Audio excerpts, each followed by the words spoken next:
जय सिया राम जय जय राम जय राम जय राम जय जय राम जय राम जय राम जय जय राम जय राम जय राम जय जय राम। श्री रामचरितमानस तुलसीदास कृत हिंदी में आज 23वां दिन है। पिछले कथा के आगे कंटिन्यू करते हैं। आप सभी सनातन भाई बंधु माता बहनों का स्पिरिचुअल सर्वर परिवार में हार्दिक अभिनंदन है। आप सभी का दिन शुभ हो। चैनल पर बने रहने के लिए सब्सक्राइब फॉलो करना ना भूलें। जय जय सिया राम सीताराम सीताराम सीताराम। निरपकरी विनय महाजन फेरे सादर सकल मांगने तेरे भूषण बसन बाजी गज दीन है प्रेम पोसी ठारे सब दिकीन है। राजा दशरथ जी ने विनती करके प्रतिष्ठित जनों को लौटाया और आदर के साथ सब मंगनों को बुलवाया। उनको गहने कपड़े घोड़े हाथी दिए और प्रेम से पुष्ट करके सबको संपन्न अर्थात बलयुक्त कर दिया। वे सब बारंबार वृंदावली कुलकृति बखान कर और श्री रामचंद्र जी को हृदय में रखकर लौटे। कौशलाधीश दशरथ जी बार बार लौटने को कहते हैं, परंतु जनक जी प्रेमवश लौटना नहीं चाहते हैं।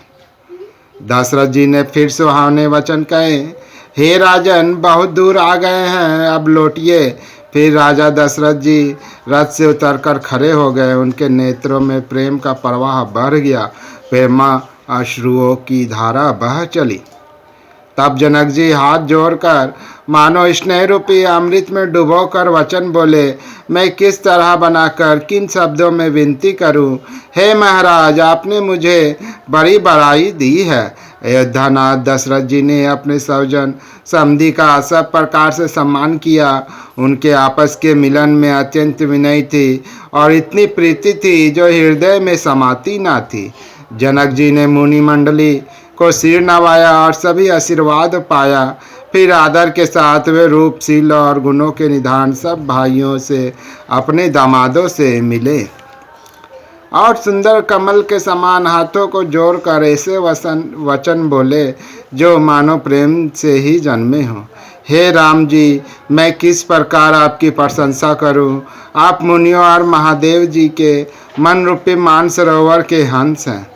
योगी लोग जिनके लिए क्रोध मोह ममता और मद को त्याग कर योग साधन करते हैं, जो सर्वव्यापक ब्रह्म अव्यक्त अविनाशी चिदानंद निर्गुण और गुणों की राशि है, जिनको मन सहित वाणी नहीं जानती और सब जिनका अनुमान ही करते हैं, कोई तर्क नहीं कर सकते, जिनकी महिमा को वेद नेति कहकर वर्णन करता है और जो सच्चिदानंद तीनों कालों में एक रस सर्वदा सर्वथा निर्विकार रहते हैं, वे ही समस्त सुखों के मूल। आप मेरे नेत्रों के विषय हुए ईश्वर के अनुकूल होने पर जगत में जीव को सब लाभ ही लाभ है।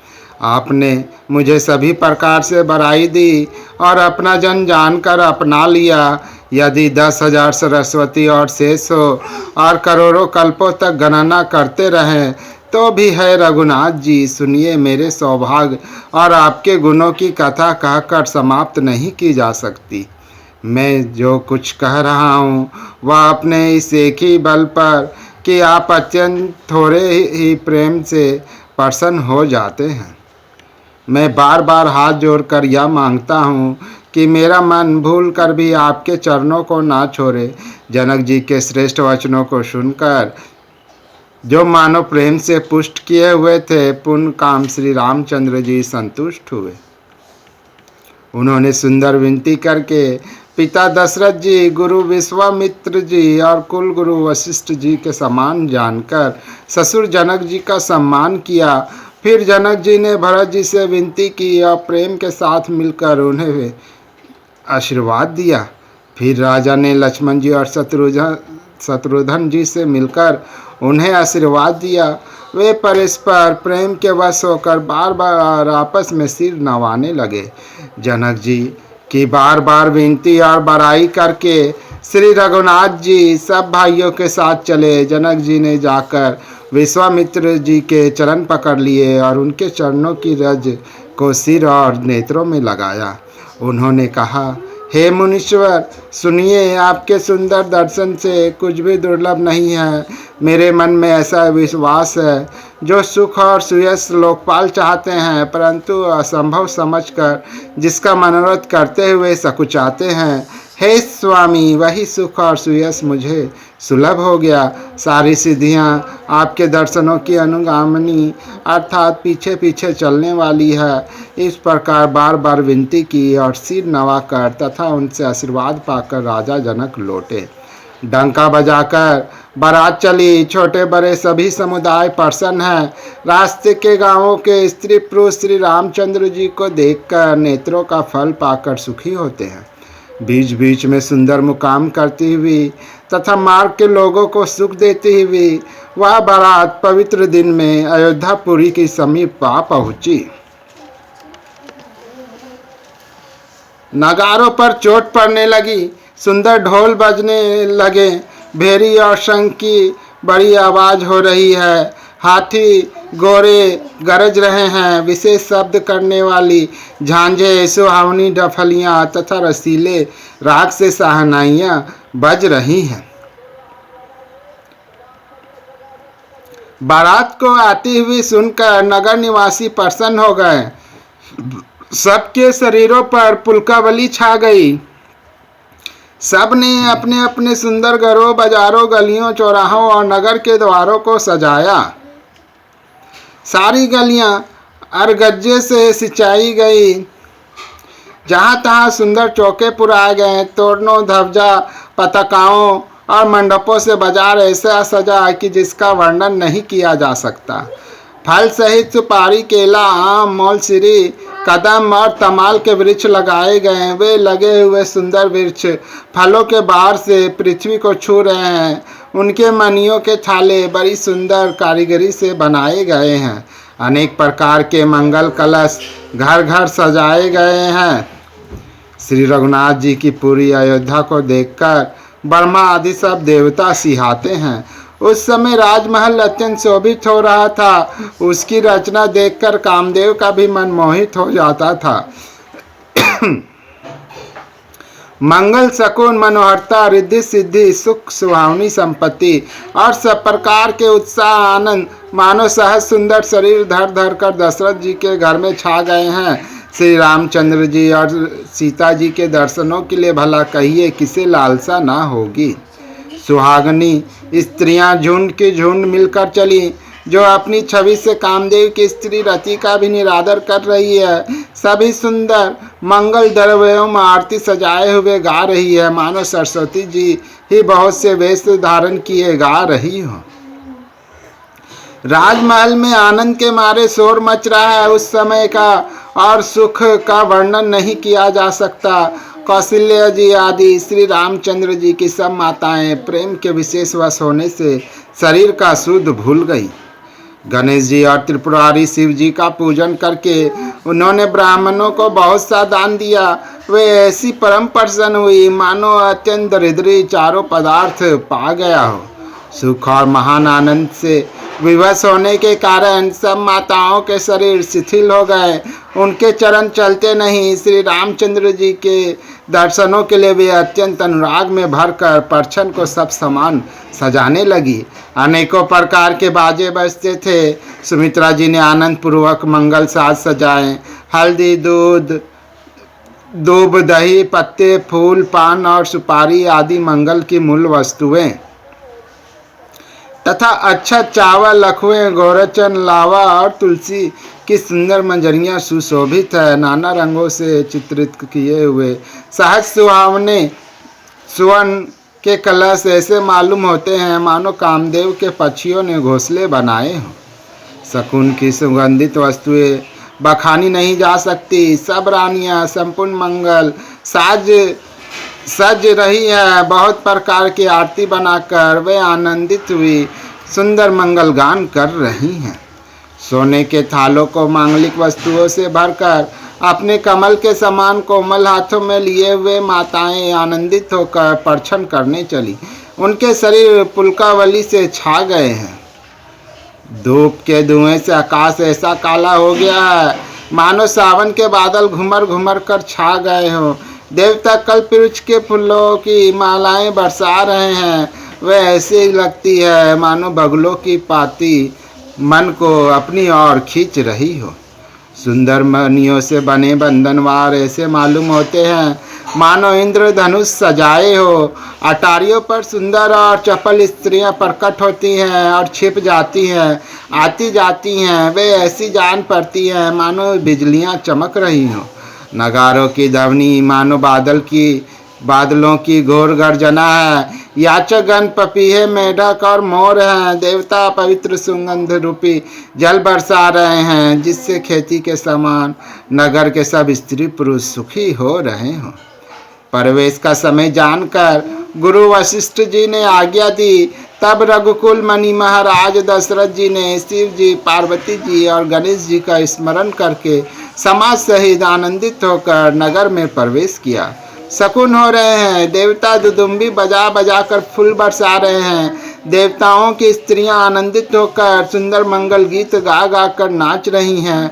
मागध, सूत, भाट और चतुर नट तीनों लोकों के उजागर सबको प्रकाश देने वाले परम प्रकाश स्वरूप श्री रामचंद्र जी का यश गा रहे हैं। जय ध्वनि तथा वेद की निर्मल श्रेष्ठ वाणी सुंदर मंगल से सनी हुई दसों दिशाओं में सुनाई पड़ रही हैं। बहुत से बाजे बजने लगे। आकाश में देवता और नगर में लोग सब प्रेम में मगन हैं। बाराती ऐसे बने ठने हैं उनका वर्णन नहीं हो सकता। परम आनंदित है, सुख उनके मन में समाता नहीं है। तब अयोध्या वासियों ने राजा को जोहार वंदना की। श्री रामचंद्र जी को देखते ही वे सुखी हो गए। सब मनिया और वस्त्र निछावर कर रहे हैं। नेत्रों में प्रेमाश्रुओं का जल भरा है और शरीर पुलकित है। नगर की स्त्रियां आनंदित होकर आरती कर रही हैं। सुंदर चारों कुमारों को देखकर हर्षित हो रही हैं। पालकियों के सुंदर पर्दे हटा हटा कर वे दुल्हनों को देखकर सुखी होती हैं। इस प्रकार सबको सुख देते हुए राजद्वार पर आए माताएं आनंदित होकर बहुओं सहित कुमारों का परिरक्षण कर रही हैं। वे बार बार आरती कर रही हैं। उस प्रेम और महान आनंद को कौन कह सकता है। उनके अनेकों प्रकार के आभूषण, रत्न और वस्त्र तथा अनगिनत प्रकार की अन्य वस्तुएं निछावर कर रही हैं। बहुओं सहित चारों पुत्रों को देखकर माताएं परमानंद में मगन हो गईं। सीता जी और श्री राम जी की छवि को बार बार देखकर वे जगत में अपने जीवन को सफल मानकर आनंदित हो रही हैं। सखियां सीता जी के मुख को बार बार देखकर अपने पुण्यों की सराहना करते हुए गान कर रही हैं। देवता क्षण क्षण में फूल बरसाते, नाचते गाते तथा अपनी अपनी सेवा समर्पण करते हैं। चारों मनोहर जोड़ियों को देखकर सरस्वती ने सारी उपमाओं को खोज डाला, पर कोई उपमा देते नहीं बनी, क्योंकि उन्हें सभी बिल्कुल तुच्छ जान पड़ी। तब हार कर वे भी श्री राम जी के रूप में अनुरक्त होकर एकटक देखती रह गई। वेद की विधि और कुल की रीति करके आधे पावरे देती भी बहुओं समेत सब पुत्रों को परिरक्षण करके माताएं महल में लिवा चली। स्वाभाविक ही सुंदर 4 सिंहासन थे जो मानो कामदेव ने ही अपने हाथ से बनाए थे। उन पर माताओं ने राजकुमारियों और राजकुमारों को बैठाया और आदर के साथ उनके पवित्र चरण धोए। फिर वेद की विधि के अनुसार मंगलों के निदान, दुल्हा और दुल्हनों की धूप, दीप और नैवेद्य आदि के द्वारा पूजा की। माताएं बारंबार आरती कर रही हैं और वर वधुओं के सिरों पर सुंदर पंखे तथा चवर ढल रहे हैं। अनेकों वस्तुएं निछावर हो रही हैं। सभी माताएं आनंद आनंद से भरी हुई ऐसे सुशोभित हो रही है मानो योगी ने परम तत्व को प्राप्त कर लिया। सदा के रोगी ने मानो अमृत पा लिया। जन्म का दरिद्री मानो पारस पा गया। अंधे को सुंदर नेत्रों का लाभ हुआ। गूंगे के मुख में मानो सरस्वती आ विराजी और सूरवीर ने मानो युद्ध में विजय पा ली। इन सुखों से भी 100 करोड़ गुना बढ़ाकर आनंद माताएं पा रही हैं, क्योंकि रघुकुल के चंद्रमा श्री राम जी विवाह करके भाइयों सहित घर आए। माताएं लोक रीति करती हैं और दुल्हा दुल्हने सकुचाते हैं। इस महान आनंद और विनोद को देखकर श्री रामचंद्र जी मन ही मन मुस्कुरा रहे हैं। मन की सभी वासनाएं पूरी हुई जानकर देवता और पितरों का भली भांति पूजन किया। सबकी वंदना करके माताएं वही वरदान मांगती हैं कि भाइयों सहित श्री राम जी का कल्याण हो। देवता छिपे हुए अंतरिक्ष से आशीर्वाद दे रहे हैं और माताएं आनंदित हो आंचल भर कर ले रही हैं। तदंतर राजा ने बारातियों को बुलवा लिया और उन्हें सवारियां, वस्त्र, मणि, रतन और आभूषण आदि दिए। आज्ञा पाकर श्री राम जी को हृदय में रखकर वे सब आनंदित होकर अपने अपने घर गए। नगर के समस्त स्त्री पुरुषों को राजा ने कपड़े और गहने पहनाए। घर घर बधावे बजने लगे। याचक लोग जो जो मांगते हैं विशेष प्रसन्न होकर राजा उन्हें वही वही देते हैं। संपूर्ण सेवकों और बाजे वाले को राजा ने नाना प्रकार से दान और सम्मान से संतुष्ट किया। सब जोहार वंदन करके आशीष देते हुए और गुण समूहों की कथा गाते हैं। तब गुरु और ब्राह्मणों सहित राजा दशरथ जी ने महल में गमन किया। वशिष्ठ जी ने जो आज्ञा दी उसे लोक और वेद की विधि के अनुसार राजा ने आदर पूर्वक किया। ब्राह्मणों की भीड़ देखकर अपना बड़ा भाग जानकर सब रानियां आदर के साथ छूटी। चरण धोकर उन्होंने सबको स्नान कराया और राजा ने भली भांति पूजन करके उन्हें भोजन कराया। आदर, दान और प्रेम से पुष्ट हुए वे संतुष्ट मन से आशीर्वाद देते हुए चले। राजा ने गाधी पुत्र विश्वामित्र जी की बहुत तरह से पूजा की और कहा, हे नाथ, मेरे समान धन दूसरा कोई नहीं है। राजा ने उनकी बहुत प्रशंसा की और रानियों सहित उनकी चरण धूलि को ग्रहण किया। उन्हें महल के भीतर ठहरने का उत्तम स्थान दिया, जिसमें राजा और सब रनिवास उनका मन जोड़ता रहा, अर्थात जिसमें राजा और महल की सारी रानियां स्वयं उनके इच्छा अनुसार उनके आराम की और दृष्टि रख सके। फिर राजा ने गुरु वशिष्ठ जी के चरण कमलों की पूजा और विनती की। उनके हृदय में कम प्रीति न थी, अर्थात बहुत प्रीति थी। बहुओं सहित सब राजकुमार और सब रानियों समेत राजा बार बार गुरु जी के चरणों की वंदना करते हैं और मुनीश्वर आशीर्वाद देते हैं। राजा ने अत्यंत प्रेम पूर्ण हृदय से पुत्रों को और सारी संपत्ति को सामने रखकर उन्हें स्वीकार करने के लिए विनती की, परंतु मुनिराज ने पुरोहित के नाते केवल अपना नेग मांग लिया और बहुत तरह से आशीर्वाद दिया।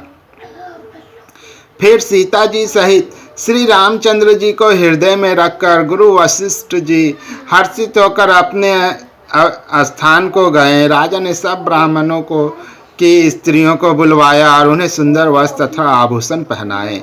फिर सब सुहासिनियों को नगर भर की सौभाग्यवती बहन, बेटी, भांजी आदि को बुलवा लिया और उनकी रुचि समझकर उसी के अनुसार उन्हें पहिरावनी दी। नेगी लोग सब अपना अपना नेग जोग लेते हैं। राजाओं के शिरोमणि दशरथ जी उनकी इच्छा के अनुसार देते हैं।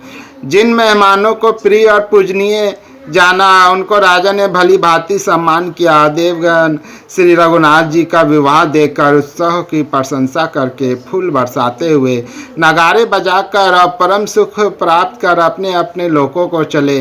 वे एक दूसरे से श्री राम जी का यश कहते जाते हैं। हृदय में प्रेम समाता नहीं है।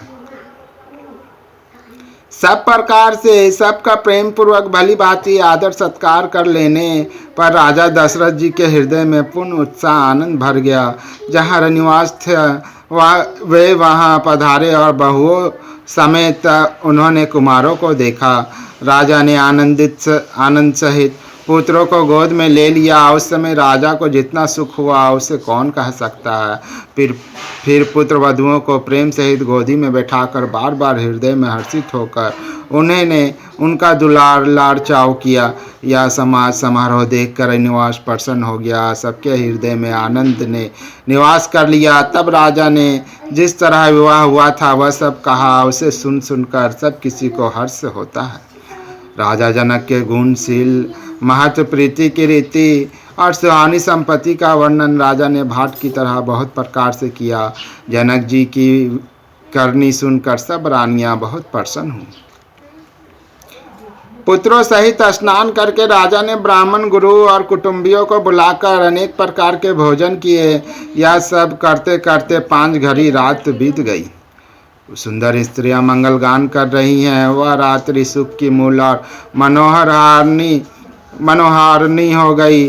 सबने आचमन करके पान खाए और फूलों की माला, सुगंधित द्रव्य आदि से विभूषित होकर सब शोभा से छा गए। श्री रामचंद्र जी को देखकर और आज्ञा पाकर सब सिर नवाकर अपने अपने घर को चले। वहाँ के प्रेम, आनंद, विनोद, महत्व, समय, समाज और मनोहरता को सैकड़ों सरस्वती, शेष, वेद, ब्रह्मा, महादेव जी और गणेश जी भी नहीं कह सकते। फिर भला मैं किस प्रकार से बखान कहूँ। कहीं केचुआ भी धरती को सिर पर ले सकता है। राजा ने सबका सब प्रकार से सम्मान करके कोमल वचन कहकर रानियों को बुलाया और कहा, बहुएं अभी बच्ची हैं, पराए घर आई हैं। इनको इस तरह से रखना जैसे नेत्रों को पलके रखती हैं। जैसे पलके नेत्रों को सब प्रकार से रक्षा करती है और उन्हें सुख पहुंचाती है, वैसे ही इनको सुख पहुंचाना। लड़के थके हुए नींद के वश हो रहे हैं, इन्हें ले जाकर शयन कराओ। ऐसा कहकर राजा श्री रामचंद्र जी के चरणों में मन लगाकर विश्राम भवन में चले गए। राजा के स्वभाव से ही सुंदर वचन सुनकर रानियों ने मणि से जरे स्वर्ण के पलंग बिछवाए। गद्दों पर गौ के दूध के फेन के समान सुंदर एवं कोमल अनेकों सफ़ेद चादरें बिछाई। सुंदर तकियों का वर्णन नहीं किया जा सकता। मणियों के मंदिर में फूलों की मालाएं और सुगंध द्रव्य सजे हैं। सुंदर रत्नों के दीपकों और सुंदर चंदों की शोभा कहते नहीं बनती। जिसने उन्हें देखा हो वही जान सकता है। इस प्रकार सुंदर सैया सजाकर माताओं ने श्री रामचंद्र जी को उठाया और प्रेम से सहित पलंग पर पढ़ाया। श्री राम जी ने बार बार भाइयों को आज्ञा दी। तब वे भी अपनी अपनी सैयों पर जाकर सो गए। श्री राम जी के सांवले सुंदर कोमल अंगों को देखकर सब माताएं प्रेम सहित वचन कह रही हैं। हे तात, मार्ग में जाते हुए तुमने बड़ी भयावनी तारका राक्षसी को किस प्रकार से मारा। बड़े भयानक राक्षस जो विकट योद्धा थे और जो युद्ध में किसी को कुछ नहीं गिनते थे, उन दुष्ट मारीच और सुबाहु को सहायकों सहित तुमने कैसे मारा। हे तात, मैं बलैया लेती हूँ। मुनि की कृपा से ही ईश्वर ने तुम्हारी बहुत सी बलाओं को टाल दिया। दोनों भाइयों ने यज्ञ की रखवाली करके गुरु जी के प्रसाद से सब विद्याएं पाई। चरणों की धूलि लगते ही मुनि पत्नी अहल्या तर गई। विश्व भर में यह कृति पूर्ण रीति से व्याप्त हो गई। कच्छप की पीठ वज्र पर्वत से भी कठोर शिव जी के धनुष को राजाओं के समाज में तुमने तोड़ दिया। विश्व विजय के यश और जानकी जी को पाया और सब भाइयों को ब्याह कर घर ले आए। तुम्हारे सभी कर्म अमानुषी हैं, मनुष्य की शक्ति से बाहर हैं, जिन्हें केवल विश्वामित्र जी की कृपा ने सुधारा संपन्न किया। हे तात, तुम्हारा चंद्रमुख देखकर आज हमारा जगत में जन्म लेना सफल हुआ। तुमको बिना देखे ही जो दिन बीते हैं उनको ब्रह्मा गिनती में ना लावे, हमारी आयु में शामिल ना करें। जय सिया राम, जय जय राम, जय सिया राम, जय जय राम, जय राम, जय राम, जय जय राम, जय राम, जय राम, जय जय राम। आगे की कथा पुनः आपको मिलेगी। जय जय सिया राम। जय सिया राम, जय जय राम, जय राम, जय राम, जय जय राम।